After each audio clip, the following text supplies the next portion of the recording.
Shalom Bapak Ibu Saudara yang dikasihi oleh Tuhan. Selamat datang di ibadah Mesbah Keluarga khusus untuk doa puasa pra Jumat Agung. Bapak Ibu Saudara yang dikasihi oleh Tuhan, Bapak Ibu Saudara jika mau untuk melihat liturgi Mesbah Keluarga kami, Bapak Ibu Saudara boleh mendownloadnya dengan mengcopy link di bawah di dalam description box kami. Biarlah liturgi Mesbah Keluarga ini bisa menolong Bapak Ibu Saudara untuk lebih memahami ibadah kami. Sebelum kita akan Mesbah Keluarga, mari kita sama-sama berdoa bersama. Tuhan, kami saat ini, kami berkumpul untuk beribadah bersama-sama. Jikalau ada hal-hal yang membuat kami tidak fokus, jikalau ada hal-hal yang membuat kami tidak fokus, halaukan dari kami ya Tuhan. Biarlah Tuhan yang menjadi alasan kami berpuasa hari ini. Biarlah kami merasakan kesengsaraan yang Engkau alami. Pimpin kami untuk waktu ke depan Tuhan. Dalam nama Tuhan Yesus kami berdoa. Amin. Bapak Ibu Saudara yang dikasihi oleh Tuhan. Begitu banyak hal yang Tuhan sudah berikan bagi kita. Maka kita sembah Dia oleh sebab kemurahan Tuhan.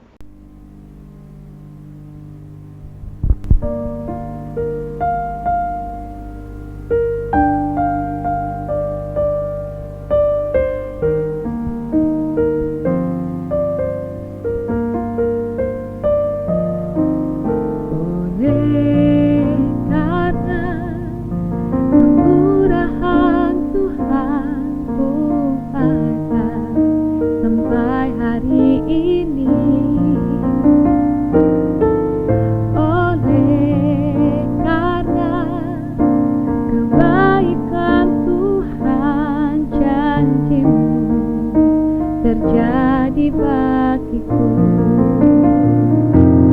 Ku sembah Kau Tuhan, ku mengangkat tanganku, semuanya Kau ajaib bagiku.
Ku sembah Kau Tuhan, ku mengangkat wajahku, semuanya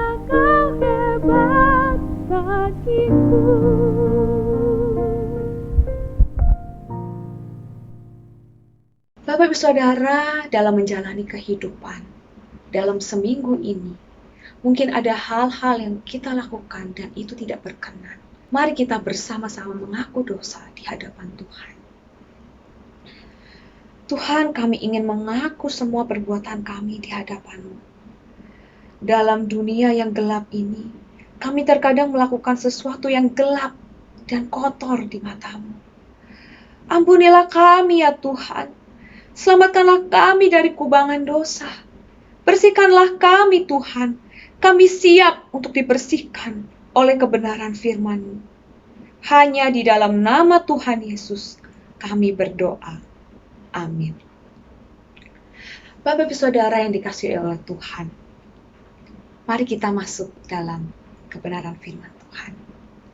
Mari kita membaca kebenaran firman Tuhan yang terambil dari Matius pasalnya yang ke-26, ayatnya yang ke-36 sampai 43. Matius pasalnya yang ke-26, ayatnya yang ke-36 sampai 43. Maka sampailah Yesus bersama-sama murid-muridnya ke suatu tempat yang bernama Getsemani. Lalu ia berkata kepada murid-muridnya, "Duduklah di sini, sementara aku pergi ke sana untuk berdoa." Dan ia membawa Petrus dan kedua anak Zebedeus sertanya. Maka mulailah ia merasa sedih dan gentar. Lalu katanya kepada mereka, "Hatiku sangat sedih, seperti mau mati rasanya. Tinggallah di sini dan berjaga-jagalah dengan aku." Maka ia maju sedikit, lalu sujud dan berdoa. Katanya, "Ya Bapakku, jikalau sekiranya mungkin, biarlah cawan ini lalu daripadaku. Tetapi janganlah seperti yang ku kehendaki, melainkan seperti yang Engkau kehendaki." Setelah itu ia kembali kepada murid-muridnya itu dan mendapati mereka sedang tidur. Dan ia berkata kepada Petrus, "Tidakkah kamu sanggup berjaga-jaga 1 jam dengan aku? Berjaga-jagalah dan berdoalah, supaya kamu jangan jatuh ke dalam pencobaan. Roh memang penurut, tetapi daging lemah." Lalu ia pergi untuk kedua kalinya dan berdoa. Katanya, "Ya Bapakku, jikalau cawan ini tidak mungkin lalu, kecuali apabila aku meminumnya, jadilah kehendak-Mu." dan ketika ia kembali pula, ia mendapati mereka sedang tidur, sebab mata mereka sudah berat. Ia membiarkan mereka di situ, lalu pergi dan berdoa untuk ketiga kalinya, dan mengucapkan doa yang itu juga. Sesudah itu, ia datang kepada murid-muridnya, dan berkata kepada mereka, "Tidurlah sekarang, dan istirahatlah. Lihat, saatnya sudah tiba, bahwa Anak Manusia diserahkan ke tangan orang-orang berdosa.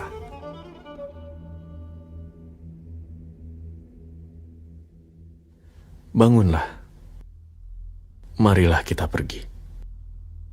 Dia yang menyerahkan aku sudah dekat."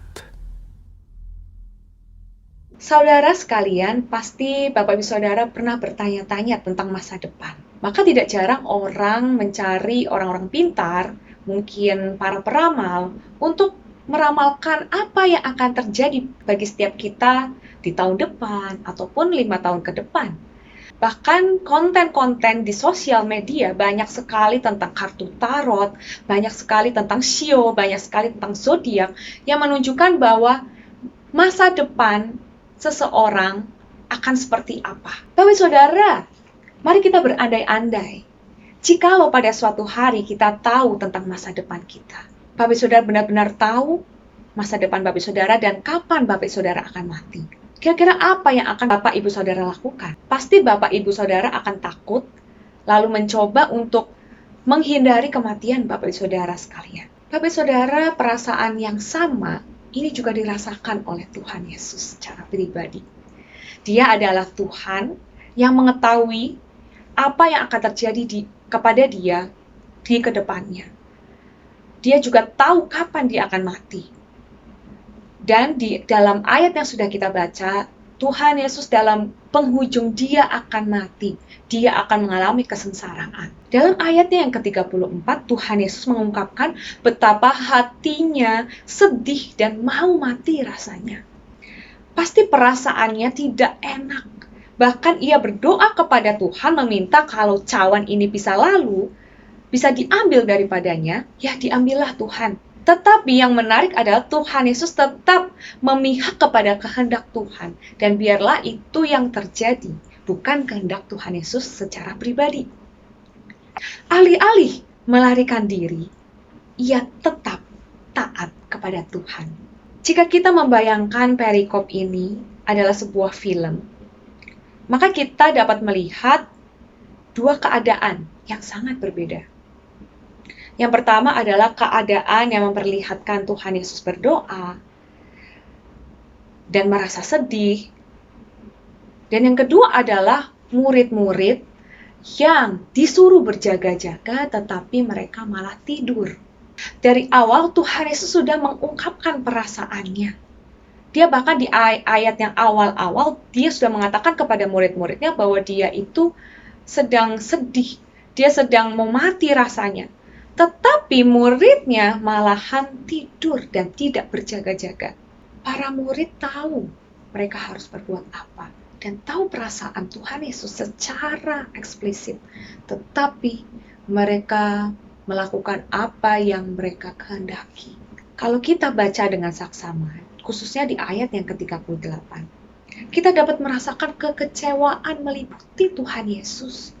Sudah diperingati sekali, lalu yang kedua kalinya mereka sama saja tertidur. Saudara yang terkasih di dalam Tuhan, terkadang dalam kehidupan kita juga sama dengan para murid. Tuhan Yesus sudah memberitahu kita tentang hal yang berkenan di hadapannya, tetapi kita memilih untuk sesuai dengan apa yang kita pikir. Kita sudah tahu perintah Tuhan, tetapi kita memilih untuk tidak melakukannya. Tuhan pasti kecewa dengan setiap kita ketika kita melakukan hal yang tidak sesuai dengan firman-Nya. Bapak saudara yang dikasihi oleh Tuhan, mari kita sama-sama renungkan ini. Apakah kita sudah menjadi anak Tuhan yang baik, yang berkenan di hadapan-Nya? Dan seberapa sering kita peka akan firman-Nya? Mari kita sama-sama meresponi firman Tuhan hari ini dengan sebuah doa. Tuhan, ampuni kami ketika kami tidak peka akan firman Tuhan. Kami lebih senang melakukan pemikiran kami sendiri, tetapi tidak melakukan perintah Tuhan. Ajari kami saat ini untuk setia melakukan firman-Mu. Amin. Bapak saudara yang dikasihi oleh Tuhan, mari kita sama-sama berdoa untuk beberapa pokok doa. Ya Tuhan, kami datang ke hadapan-Mu. Kami ingin berdoa untuk beberapa pokok doa. Tuhan, hari ini adalah hari Prapaskah sebelum Jumat Agung. Tuhan, siapkanlah hati kami, Tuhan. Biarlah kami juga bisa merenungkan penderitaan sebelum momen Paskah akan kami datangi, ya Tuhan. Tuhan, pelihara setiap kami, lawatlah hati kami, buatlah kami sadar akan Engkau, ya Tuhan. Tuhan, tolong lawatlah hati kami. Dan biarlah kami merasakan anugerah Tuhan yang besar. Ya Tuhan, kami juga berdoa untuk setiap orang Kristen yang tinggal di daerah yang sulit, yaitu misalnya Saudi Arabia, Korea Utara, atau China, dan sebagainya. Tuhan, kami menyerahkan mereka ke dalam tangan Tuhan. Biarlah mereka bisa menerima Injil Tuhan. Tuhan pakai misionaris dan lindungi mereka dari mara bahaya. Tuhan, kami juga berdoa Tuhan untuk vaksin COVID-19 yang sudah berjalan. Supaya tidak ada hal-hal yang tidak berkenan, yang tidak diinginkan, ya Tuhan. Dan biarlah vaksin ini bisa menjaga COVID-19 dengan baik. Dan tolonglah setiap orang-orang, meskipun sudah divaksin, biarlah mereka juga bijak dalam bertingkah, dalam melakukan kegiatan. Mereka tetap menjaga protokol kesehatan. Tuhan, inilah doa-doa kami, Tuhan. Biarlah doa-doa ini sesuai dengan kehendak-Mu saja. Hanya di dalam nama Tuhan Yesus Kristus kami berdoa dan bersyukur. Amin. Biarlah segala kemuliaan hanya bagi Dia, dan ucapan syukur kita naikkan kepadanya.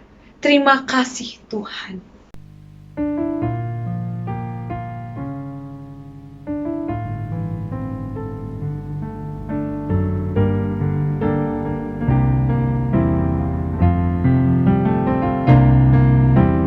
Terima kasih Yesusku, buat anugerah yang Kau beri setiap hari ini. Tuhan adakan syukur bagimu. Buat hari ini Tuhan adakan syukur bagimu.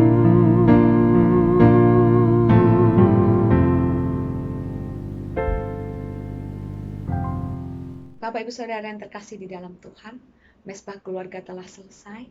Biarlah Bapak Ibu Saudara boleh mempersiapkan hati sebelum Jumat Agung. Dan biarlah setiap kita juga bisa merasakan betapa sengsaranya Tuhan Yesus. Betapa Dia begitu bergumulnya. Biarlah setiap kita bisa menjadi murid Tuhan yang setia. Amin.